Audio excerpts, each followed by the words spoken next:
Before we get into a preview, not really a preview, of Cowboys versus Commanders, do you want to beat them? Season's over. You're out of the playoff hunt. Draft pick positioning is one of the big things to watch in this game. So be honest. Do you want to beat the Commanders? Y for yes, N for no. Go vote in the comments of today's show.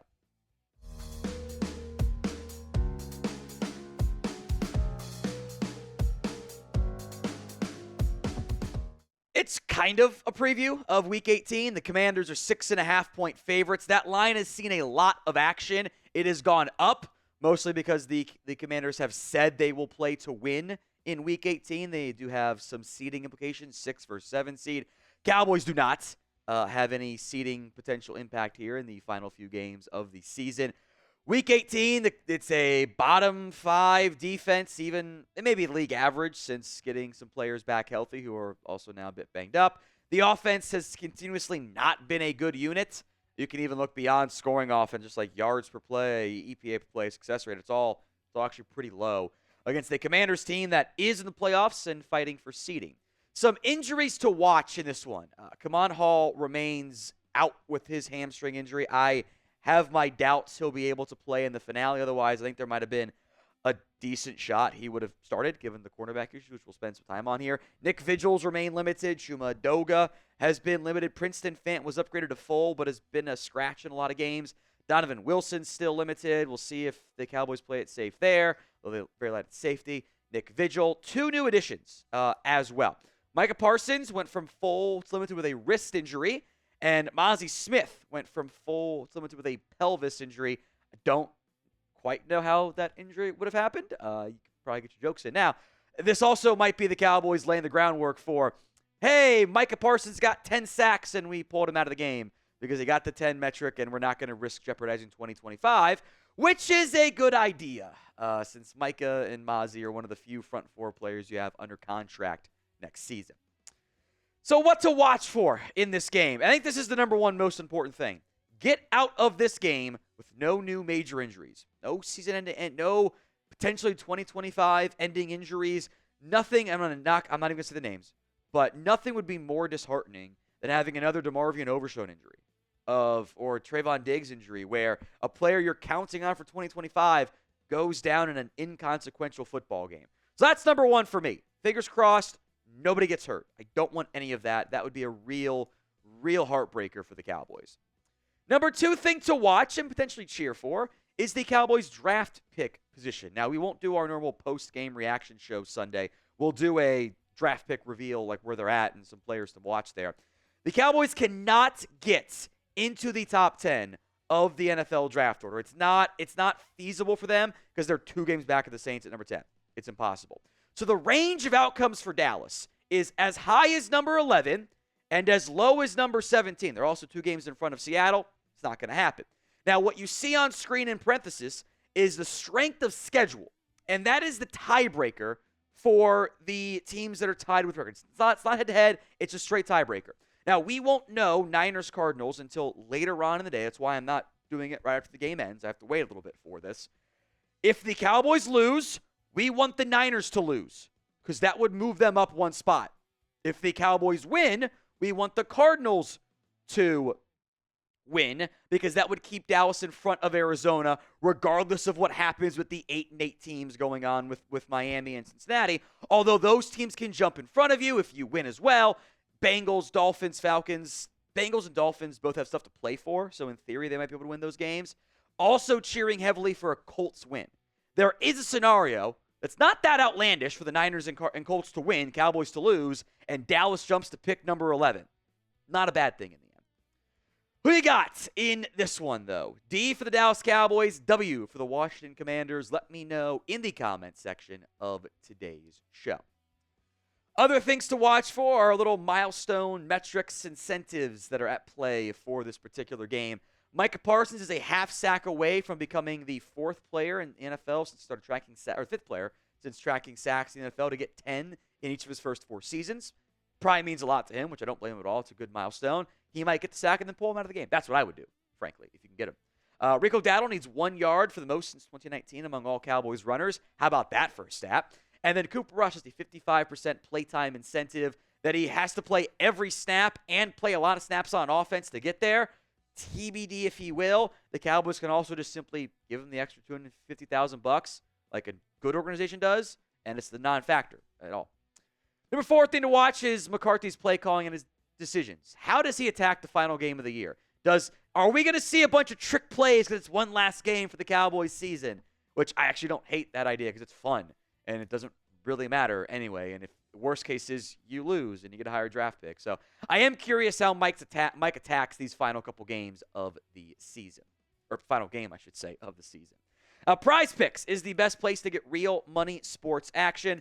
With over 10 million members and billions of dollars in awarded winnings, Prize Picks has made daily fantasy sports accessible to all. You just pick more or less on at least 2 players for a shot to win up to 1,000 times your cash. Run your game all season long on Prize Picks. It is playoff time. Not for the Cowboys, but it's now or never for others. Don't miss out on the last few weeks of football action with Prize Picks. I always advise the flex play.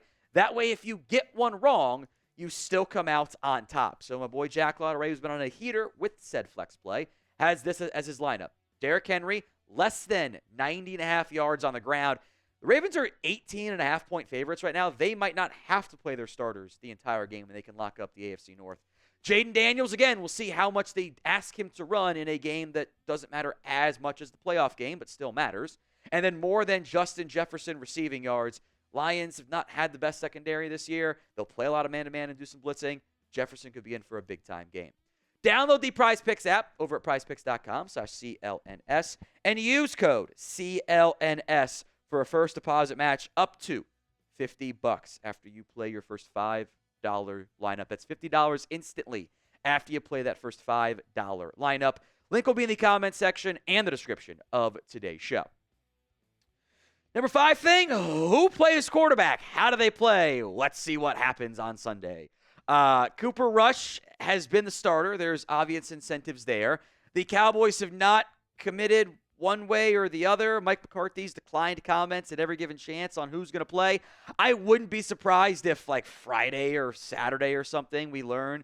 It's going out Friday, so maybe it'll be known by then even. Like, who the starter is, what the game plan is. It might leak out.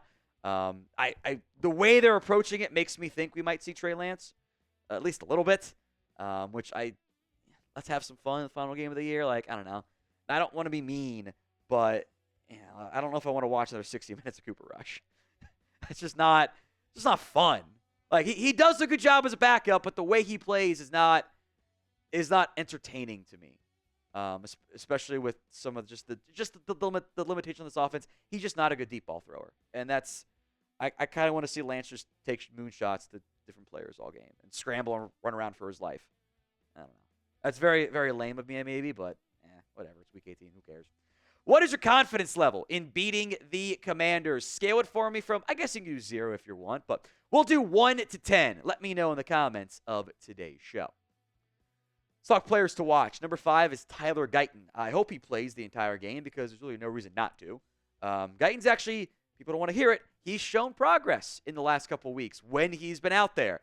Hasn't been out there very much, but the sacks and pressures have actually all gone down, in part because the offense has been very quick strike passing. There's still been mistakes. He's a young player who's battled injuries. That's not great for a first-round pick. It's been fairly disappointing, frankly. But let's build some positive momentum into next season. Play him against the Commanders. Worst case, he's bad and you lose, and you have, this is what you don't do as a learning growth point. Number 4 is Hunter Lipke. No Zeke Elliott. See you, bud. I would like to see Deuce Vaughn. I think it'd be entertaining, but no one cares about that. I would like to see Lipke play the short yardage back roll. Let him be involved near the goal line. Let him be the, hey, it's 3rd and 1, fullback dive. Give it to Lipke. I don't think this coaching staff trusts him with the ball in his hands, frankly, because they brought Zeke in part because of the fumble against the Dolphins, and they haven't really tried the goal line stuff since then, which I get, but also seems like a little bit, I don't know. It's kind of like the Guyton stuff to me, like, and I get that it's age and youth and experience and trust, but like Lipke makes a fumble and the Cowboys never go back to him. Guyton misses a block and the Cowboys bench him. Chuma Edoga misses a block and Edoga gets to keep playing. And Elliott fumbles on the goal line, and Elliott gets the very next carry. Like, it's just all kind of weird to me. I don't know. And again, it's probably trust from the coaching staff, but still, it's not consistent. Now, we will be live for Cowboys against Commanders. We will also be live throughout the offseason and we'll have a TriCast for Texas, Ohio State. Hit that sub button so you don't miss out. YouTube.com/@CowboysTV. Number 3 is Marshawn Kneeland. Did you know he actually has been playing the past month? Don't think we've called his name more than maybe 1 or 2 times. He's got 14 tackles and 2 TFLs. His pressure rate is 7.1%. I am hoping for like a DeMarcus Lawrence-esque career path for Marshawn Kneeland, which is actually probably a decent player comparison given just like what he was coming out. If you recall, DeMarcus Lawrence did not have any sacks in his opening season for the Dallas Cowboys, and it was kind of a, oh man, is this guy going to be this guy going to be a key part of our team moving forward? He looked like he wasn't making a big impact, and then he did have 2 sacks in the postseason of his first season. Maybe this can be the postseason sack for DeMarcus Lawrence. He actually had, I think I recall, like 2 forced fumbles in that game against the Lions or whatever it was back in 2014. Let's have an impact game for Marshawn Kneeland and build some positivity going into next season. Number 2 is Jonathan Mingo, the wide receiver. Boy, you have not gotten remotely the right return on your investment for the 4th-round pick you gave up, even if that was about next year. It was still a terrible trade by the Dallas Cowboys. He's got 14 targets and 3 catches. A lot was made over the deep ball shot. Mingo was open. That should have been 6 if Rush throws a better football. Mingo also didn't track it well. Both things are true. And it also kind of looked like a player that was frustrated by the ball placement. And, you know, you're a young guy that hasn't proven himself. You got to make every effort possible to make a play, even on a bad catch. But 14 targets, 3 catches, I think only like 6 of them at most have been catchable, which is a real red flag for the quarterback play. But, come on, man. Like, Brandon Cooks has been a good player. I don't need to get 7 Brandon Cooks targets in this game. Just throw them all to Mingo and Flournoy and Tolbert. Like, who cares, right? Give me your score prediction of Cowboys against the Commanders. I will do one at the end of today's show, so get yours in right now. Finally, Andrew Booth Jr., the cornerback, who I assume will start at corner. You know what happens when you assume. Well, he stunk against the Eagles. Their game plan was very clear and obvious. We're going to throw at Andrew Booth. Commanders might adopt the exact same game plan. Now, the Commanders don't move Terry McLaurin around, so Deron Bland can stay on him. Might be a nice Noah Brown game, folks. Might be a good Noah Brown game. 12 of 15 on catches allowed versus targets allowed. 193 yards. Actually, Noah Brown's hurt. What am I talking about? Might be a bit Olamide Zaccheaus game, or maybe a Luke McCaffrey game, or Diami Brown, or whoever the hell they trot out there opposite McLaurin. 2 touchdowns allowed, 1 pass breakup this year. He's not good. But maybe he plays better and earns a roster spot for the time being, at least going into training camp next year. Score prediction, I got the Commanders winning. I think lots of field goals from Brandon Aubrey in this one. Commanders win at 23-16.